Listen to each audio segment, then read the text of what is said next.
Bismillahirrahmanirrahim. Assalamualaikum warahmatullahi wabarakatuh. Waalaikumsalam warahmatullahi wabarakatuh. Kepada yang berkenan Bapak kalian selaku Kepala Sekolah SD Negeri Siti Bubur 02, kepada Bapak dan Ibu Dewan Guru yang berbahagia. Pertama, marilah kita panjatkan rasa puji syukur kehadirat Allah Subhanahu wa Ta'ala yang telah memberikan kesehatan kepada kita sehingga kita dapat berkumpul dalam acara diseminasi budaya positif. Di sini saya akan memaparkan menyebarkan pemahaman dan penerapan pengalaman budaya positif. Saya perkenalkan dulu walaupun sudah kenal. Nama saya Syafaati, CGP Angkatan 10 SD Negeri Siti Luhur 02 Kabupaten Pati. Selanjutnya, di sini ada konsep inti budaya positif. Yang pertama adalah perubahan paradigma belajar. Yang kedua, disiplin positif. Yang ketiga, nilai-nilai kebajikan. Yang keempat, kebutuhan dasar manusia. Yang kelima, motivasi perilaku manusia. Yang keenam, posisi kontrol guru. Yang ketujuh, keyakinan kelas. Yang kedelapan, segitiga restitusi. Selanjutnya adalah pembelajaran dengan paradigma baru. Pembelajaran dengan paradigma baru yaitu belajar Pancasila yang meliputi beriman kepada Tuhan Yang Maha Esa dan berakhlak mulia. Yang kedua, berkebinekaan global. Yang ketiga, bergotong royong. Yang keempat, kreatif. Yang kelima, bernalar kritis. Yang keenam, mandiri. Pembelajaran dengan paradigma baru merupakan pembelajaran yang dirancang berdasarkan prinsip pembelajaran berdiferensiasi, sehingga para peserta didik belajar sesuai kebutuhan berdasarkan tahap perkembangan sesuai teori psikologi modern untuk mewujudkan profil pelajar Pancasila. Selanjutnya, miskonsepsi tentang teori kontrol. Yang pertama adalah ilusi guru mengontrol murid. Yang kedua, ilusi bahwa semua penguatan positif, efektif dan bermanfaat.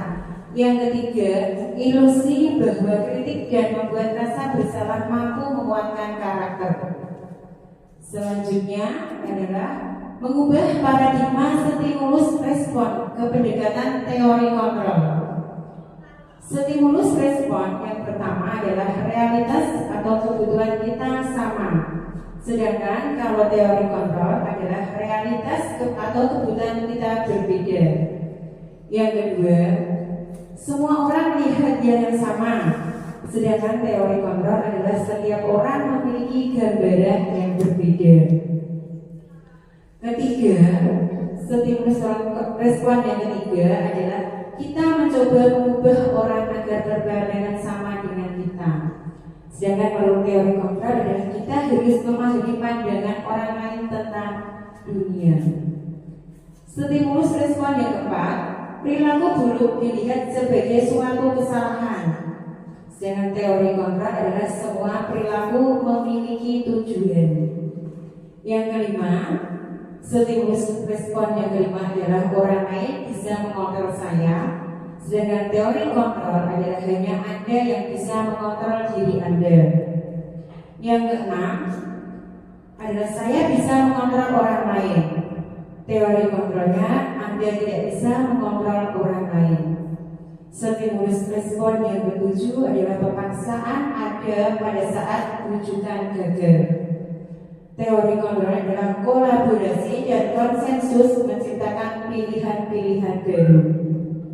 Selanjutnya adalah disiplin positif. Disiplin positif berasal dari kata disiplina yang artinya belajar disiplin, mengacu pada disiplin diri yang memiliki tanggung jawab terhadap apa yang dilakukannya berdasarkan nilai-nilai yang diyakini. Disiplin positif merupakan salah satu cara penerapan disiplin yang bertujuan untuk menumbuhkan kesadaran serta memperdayakan peserta didik tanpa imbalan, penghargaan, atau lewat ancaman atau hukuman. Selanjutnya tujuannya adalah sebagai pendidik, tujuan kita adalah menciptakan peserta didik yang memiliki disiplin diri sehingga mereka berperilaku mengacu kepada nilai-nilai kebajikan universal dan memiliki motivasi intrinsik dalam perubahan perilaku ke arah yang lebih baik. Nilai-nilai kebajikan, nilai-nilai yang disepakati bersama lepas dari suku, bangsa, agama, bahasa maupun latar belakangnya. Contoh nilai kebajikan institusi atau organisasi meliputi profil pelajar Pancasila, itu beriman dan bertakwa kepada Tuhan Yang Maha Esa dan berakhlak mulia, berkebinekaan global, gotong royong, mandiri, kreatif, dan bernalar kritis. Ibu Primaries Program atau PIP, yaitu toleransi, rasa hormat, integritas, mandiri, menghargai, antusias, empati, keingintahuan, kreativitas, kerjasama, pribadi, percaya diri, dan komitmen. Yang ketiga adalah keterampilan hidup atau life skill, dapat dipercaya, lurus hati, pendengar yang aktif, tidak merendahkan orang lain, dan memberikan yang terbaik dari diri. Selanjutnya adalah kebutuhan dasar manusia. Kebutuhan dasar manusia adalah segala sesuatu yang kita lakukan untuk mendapatkan apa yang kita inginkan. Seluruh tindakan yang kita lakukan memiliki tujuan tertentu, dan semua usaha terbaik yang kita lakukan adalah dalam rangka agar kebutuhan dasar kita terpenuhi dengan baik. Selanjutnya adalah 5 kebutuhan dasar. Yang pertama, bertahan hidup, yaitu meliputi makan, pakaian, tempat tinggal, keamanan, kesehatan. Yang kedua adalah kasih sayang dan rasa diterima, yang meliputi rasa diterima, dipedulikan, berbagi, kerjasama, menjadi bagian dalam kelompok. Yang ketiga adalah penguasaan, yaitu harga diri, keinginan untuk dianggap, memimpin, berprestasi, diakui, dan didengar. Yang keempat adalah kebebasan, yaitu mandiri, memiliki pilihan, mencoba hal baru, mampu mendidikan arah dirinya. Yang kelima adalah kesenangan, yaitu bermain, humor, antusiasme, dan tertawa. Selanjutnya, motivasi perilaku manusia itu ada 2, yaitu motivasi ekstrinsik dan motivasi intrinsik.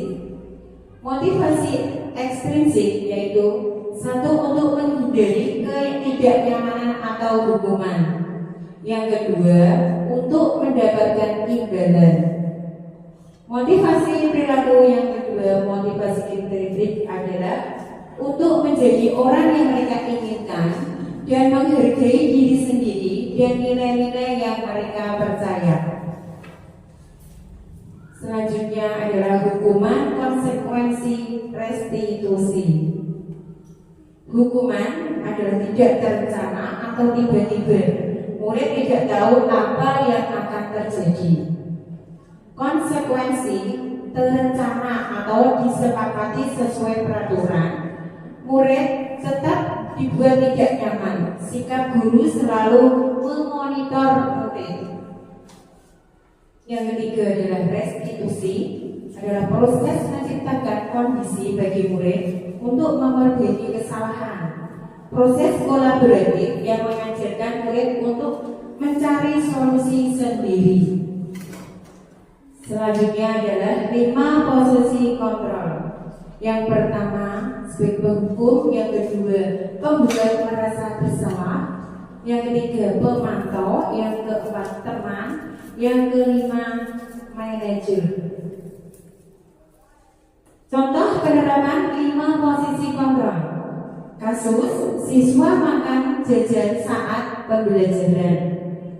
Penghukum hormat pada bendera selama 1 jam. Ya. Pembuat merasa bersalah adalah berkali ibu harus memberitahu kamu selalu saja mengecewakan ibu. Selanjutnya adalah teman. Ayo dong ikuti aturan sekolah. Tolong bantu ibu ya. Ya sudah, tidak apa-apa. Apalagi lain kali jangan sampai buat seperti ini lagi ya. Sebagai pemantau, kamu sudah melanggar peraturan sekolah. Kamu tahu konsekuensinya. Setelah upacara, kamu beli atributnya ke koperasi dan jangan diulang lagi. Sebagai manajer, apakah kamu tahu kesalahanmu? Kira-kira bagaimana kamu memperbaiki kesalahanmu? Selanjutnya adalah posisi kontrol apakah aku. Saya kecewa sekali dengan kamu. Berarti sebagai penghubung. Ya. Kamu tidak pernah melakukannya. Berarti sebagai merasa bersalah. Ayolah lakukan demi ibu. Adalah sebagai ya, teman ya. Kamu tidak pernah mendapat nilai jika tidak mengerjakan tugas. Sebagai apa? Pemantau. Ya, setiap manusia pasti merasa pernah melakukan kesalahan. Adalah sebagai manajer. Ya. Selanjutnya adalah keyakinan kelas. Mengapa keyakinan kelas? Mengapa bukan peraturan kelas? Pembentukan keyakinan kelas adalah bersifat abstrak, berupaya pernyataan universal dibuat dalam pernyataan positif. Ya, apabila membuat keyakinan kelas itu tidak boleh menggunakan kalimat negatif. Sedikit saja agar mudah diingat, sesuai dengan kondisi kelas dan sekolah sehingga mudah diterapkan. Selanjutnya adalah semua warga sekolah atau warga kelas dilibatkan saat membuat keyakinan kelas. Lanjutnya, segitiga restitusi. Segitiga restitusi meliputi 3. Yang pertama adalah menstabilkan identitas. Yang kedua, validasi tindakan yang salah.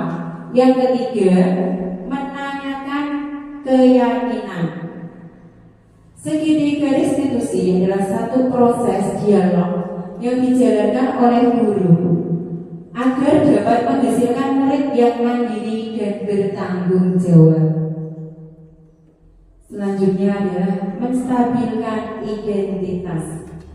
Berdasarkan prinsip membuat kesalahan adalah bagian dari proses pembelajaran. Yaitu 1, berbuat salah itu wajar. Yang kedua, tidak ada manusia yang sempurna. Yang ketiga, ibu atau bapak juga pernah melakukan itu.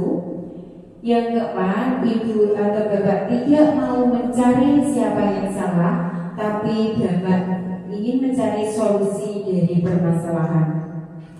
Yang kelima adalah kamu berhak merasa begitu. Selanjutnya adalah validasi tindakan yang salah. Berdasarkan prinsip setiap perilaku berupaya memenuhi suatu kebutuhan tertentu, yaitu kamu pasti punya alasan mengapa melakukan hal itu. Yang dua, padahal kamu bisa melakukan yang lebih baik dari ini ya. Yang tiga, kamu patut bangga karena telah melindungi sesuatu yang penting buatmu. Yang keempat, kamu melakukannya karena mempertahankan sesuatu yang penting bagimu. Selanjutnya adalah menanyakan keyakinan.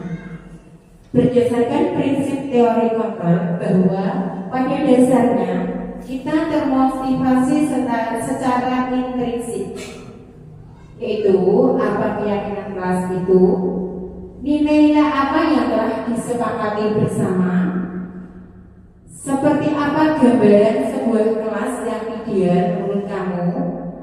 Yang keempat, kamu ingin menjadi orang yang seperti apa. Demikian pemaparan kami dari budaya positif. Apabila ada kesalahan atau kekurangan, kami mohon maaf yang sebesar-besarnya. Terima kasih. Wassalamualaikum warahmatullahi wabarakatuh.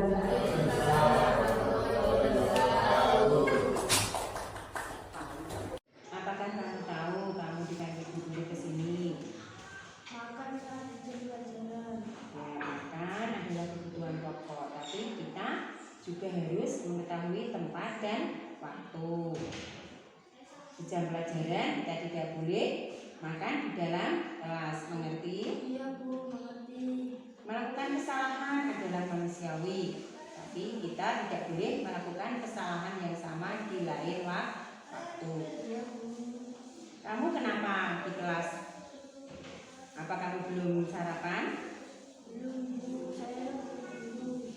Lain kali kamu bangun lebih pagi agar kamu tidak buru-buru berangkat sekolah. Jadi kamu bisa sarapan di rumah, mengerti? Mengerti Bu. Masih ingatkah keyakinan kelas yang kita buat? Makan saat jam istirahat.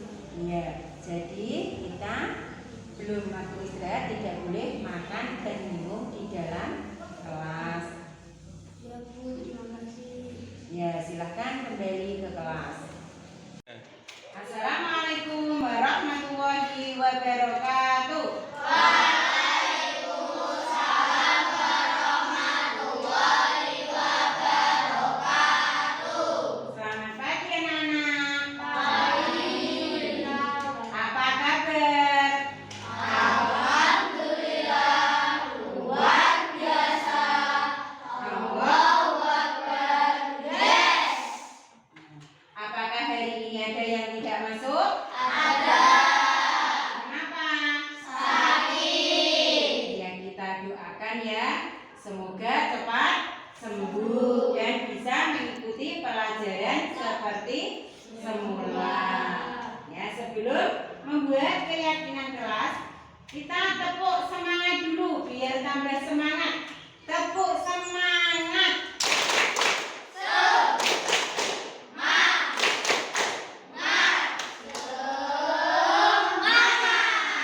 Kalau diulangi lagi yang keras, yuk. 1, 2, 3. Tepuk semangat.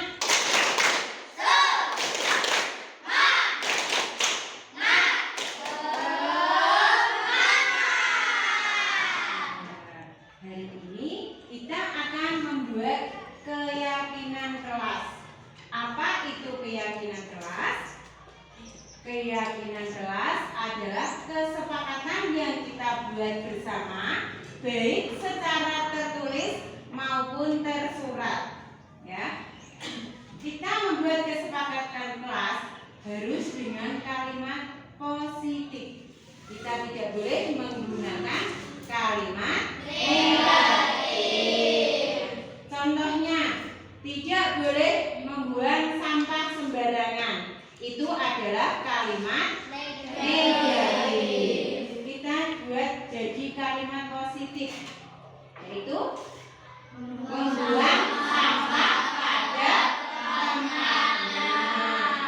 Contoh lagi, tidak boleh terlambat. Itu kalimat positif apa negatif? Negatif. Ya, kita jadikan kalimat positif menjadi kata disiplin atau datang tepat waktu. Ya, sebelum membuat kesepakatan kita menulis ide-ide atau gagasan.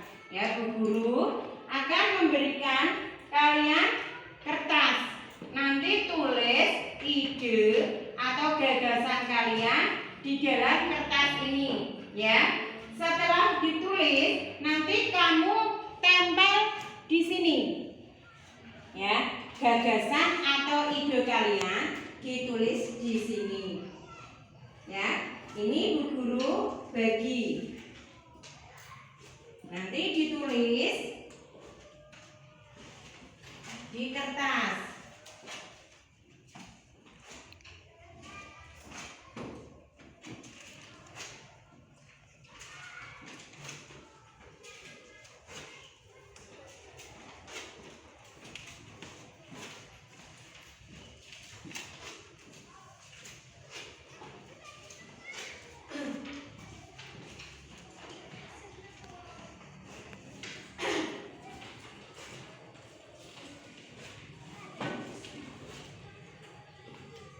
Ya, sudah menerima semua?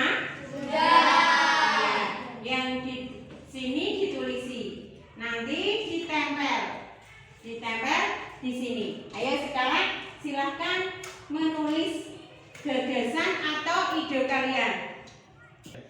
Apa sudah semua nulisnya? Sudah. Sekarang dari situ, dari Mbak Zahra, yuk ditempel di sini. Urut ke belakang. Yuk ditempel. Ya. Selanjutnya.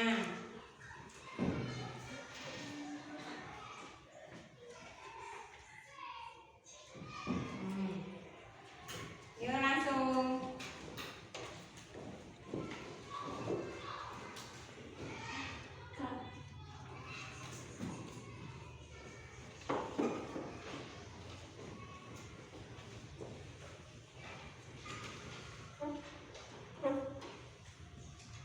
Yuk rehat.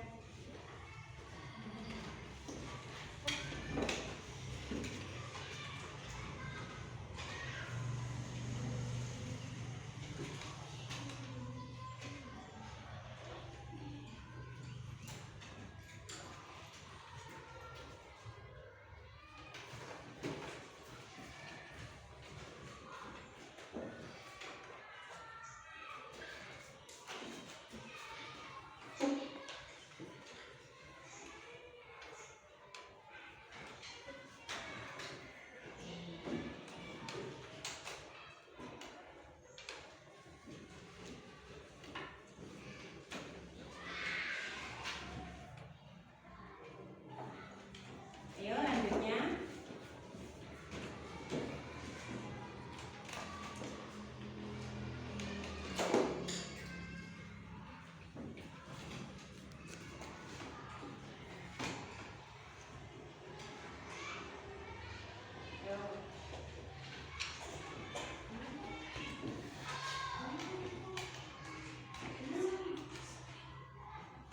Ayo Andra.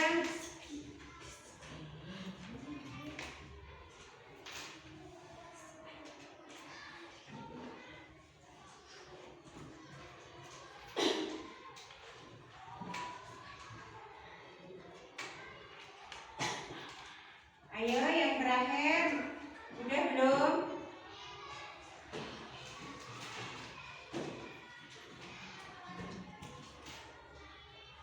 Iya, sudah semua? Sudah ya.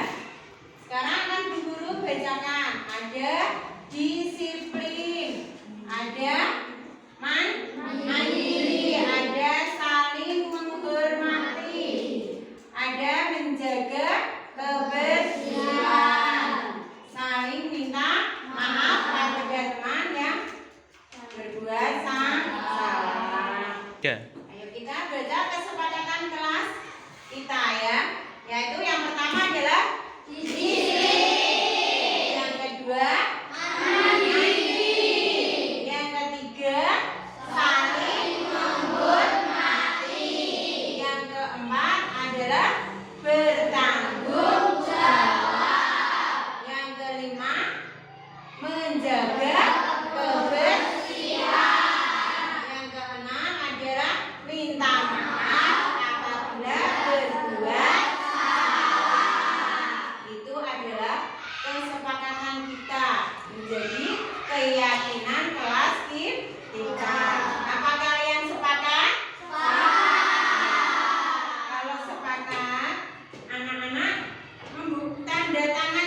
dan 3.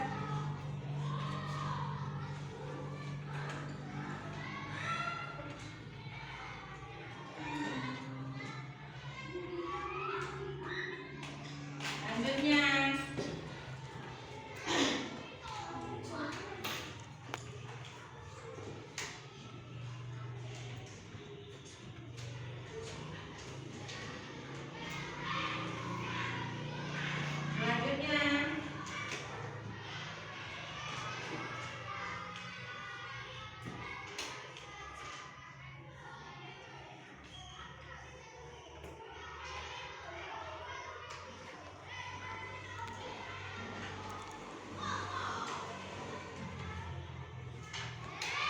senang.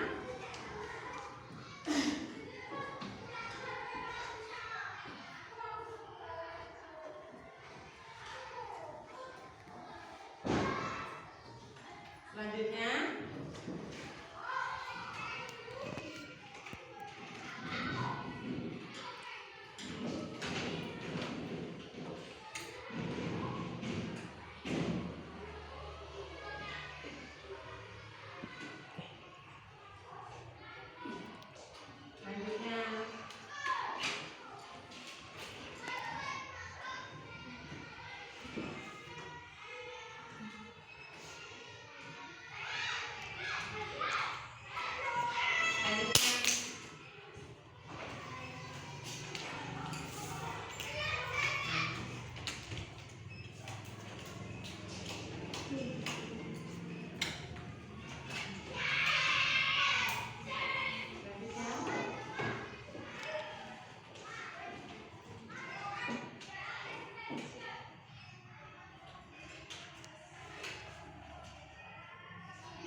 yang terakhir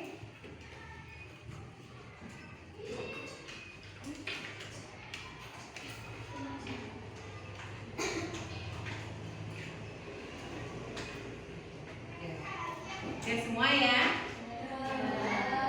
Setelah kita membuat kesepakatan di kelas, kita harus mematuhinya ya, karena sudah kita buat sendiri kesepakatan kelas kita ya. Baiklah, pertemuan kali ini kita cukupkan sekian. Tetap semangat ya anak-anak. Ya. Assalamualaikum warahmatullahi wabarakatuh. Waalaikumsalam warahmatullahi wabarakatuh. Assalamualaikum warahmatullahi wabarakatuh. Perkenalkan nama saya Faiza Nurul. Saya sangat senang